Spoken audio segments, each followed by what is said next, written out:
The Master Cat, or Puss in Boots. There was a miller who left no more estate to the 3 sons he had than his mill, his donkey, and his cat. The partition was soon made. Neither the scrivener nor attorney were sent for. They would soon have eaten up all the poor patrimony. The eldest had the mill, the second the donkey, and the youngest nothing but the cat. The poor young fellow was quite comfortless at having so poor a lot. "My brothers," said he, "may get their living handsomely enough by joining their stocks together, but for my part, when I have eaten up my cat and made me a muff of his skin, I must die with hunger." The cat, who heard all this, but made as if he had not, said to him with a grave and serious air, "Do not thus afflict yourself, my good master. You have only to give me a bag, and get a pair of boots made for me, that I may scamper through the dirt and the brambles, and you shall see that you have not so bad a portion of me as you imagine." Though the cat's master did not build very much upon what he had said, he had, however, often seen him play a great many cunning tricks to catch rats and mice, as when he used to hang by the heels, or hide himself in the meal, and make as if he were dead, so that he did not altogether despair of his affording him some help in his miserable condition. When the cat had what he asked for, he booted himself very gallantly, and putting his bag about his neck, he held the strings of it in his 2 forepaws, and went into a warren where was great abundance of rabbits.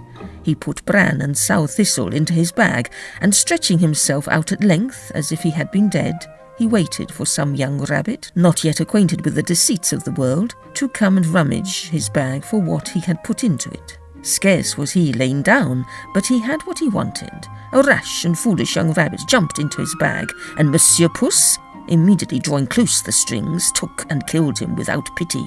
Proud of his prey, he went with it to the palace, and asked to speak with his majesty. He was showed upstairs into the king's apartment, and making a low reverence, said to him, "I have brought you, sir, a rabbit of the warren, which my noble lord, the Marquis of Carabas," for that was the title which Puss was pleased to give his master, "has commanded me to present to your majesty from him." "Tell thy master," said the king, "that I thank him, and that he does me a great deal of pleasure." Another time he went and hid himself among some standing corn, holding still his bag open, and when a brace of partridges ran into it, he drew the strings, and so caught them both. He went and made a present of these to the king, as he had done before of the rabbit, which he took in the warren. The king in like manner received the partridges with great pleasure, and ordered him some money to drink. The cat continued for 2 or 3 months, thus to carry his majesty from time to time game of his master's taking. One day in particular, when he knew for certain that the king was to take the air along the riverside with his daughter, the most beautiful princess in the world, he said to his master, "If you will follow my advice, your fortune is made. You have nothing else to do but go and wash yourself in the river. In that part I shall show you, and leave the rest to me." The Marquis of Carabas did what the cat advised him to, without knowing why or wherefore. While he was washing, the king passed by, and the cat began to cry out as loud as he could, "Help, help! My lord Marquis of Carabas is drowning!" At this noise the king put his head out of his coach window, and finding it was the cat who had so often brought him such good game, he commanded his guards to run immediately to the assistance of his lordship, the Marquis of Carabas. While they were drawing the poor Marquis out of the river, the cat came up to the coach and told the king that while his master was washing, there came by some rogues who went off with his clothes, though he had cried out, "Thieves, thieves," several times, as loud as he could. This cunning cat had hidden them under a great stone. The king immediately commanded the officers of his wardrobe to run and fetch one of his best suits for the Lord Marquis of Carabas.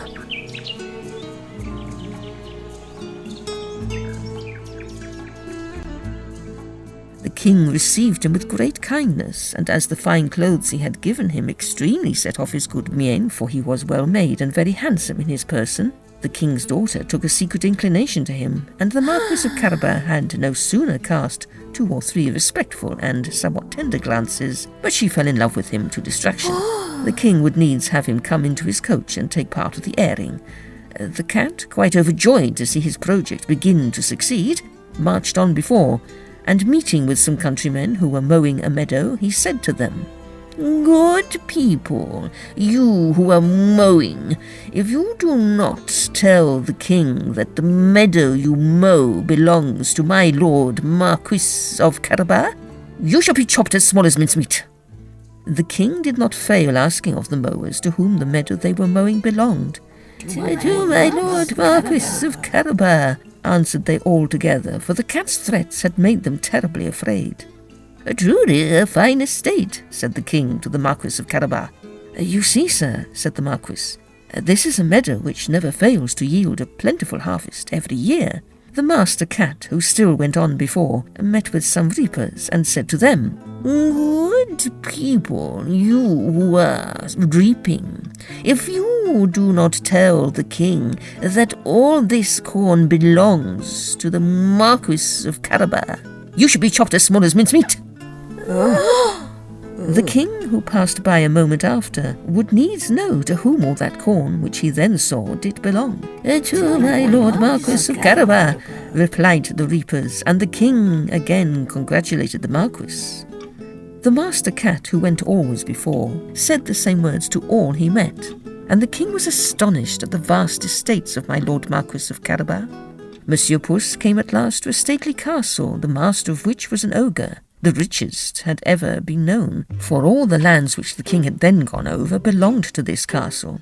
The cat, who had taken care to inform himself who this ogre was, and what he could do, asked to speak with him, saying he could not pass so near his castle without having the honour of paying his respects to him. The ogre received him as civilly as an ogre could do, and made him sit down.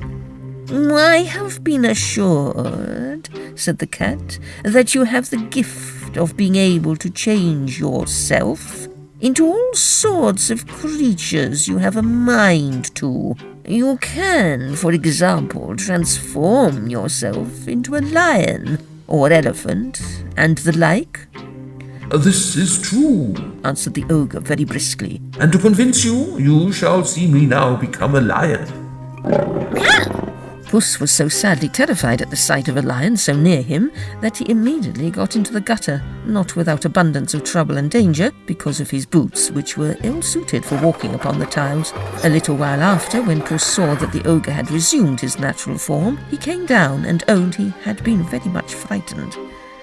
"I have been moreover informed," said the cat, "but I know not how to believe it, that you have also the power to take on you the shape of the smallest animals.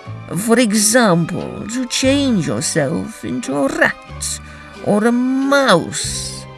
But I must own to you, I take this to be impossible." "Impossible?" cried the ogre, "You shall see that presently." and at the same time changed into a mouse, and began to run about the floor. Puss no sooner perceived this, but he fell upon him and ate him up. Meanwhile, the king, who saw as he passed this fine castle of the ogres, had a mind to go into it. Puss, who heard the noise of his Majesty's coach running over the drawbridge, ran out and said to the king, "Your Majesty is welcome to this castle of my Lord Marquis of Carabas." "What? My Lord Marquis?" cried the king. "And does this castle also belong to you? There can be nothing finer than this court and all the stately buildings which surround it. Let us go into it, if you please." The Marquis gave his hand to the princess and followed the king, who went up first. They passed into a spacious hall, where they found a magnificent collation which the ogre had prepared for his friends, who were that very day to visit him, but dared not to enter, knowing the king was there. His Majesty was perfectly charmed with the good qualities of my Lord Marquis of Carabas. as was his daughter, who was fallen violently in love with him, and seeing the vast estate he possessed, said to him, after having drank 5 or 6 glasses, "It will be owing to yourself only, my lord Marquis, if you are not my son-in-law." The Marquis, making several low bows, accepted the honour which his Majesty conferred upon him, and forthwith, that very same day, married the princess. Puss became a great lord, and never ran after mice any more, but only for his diversion.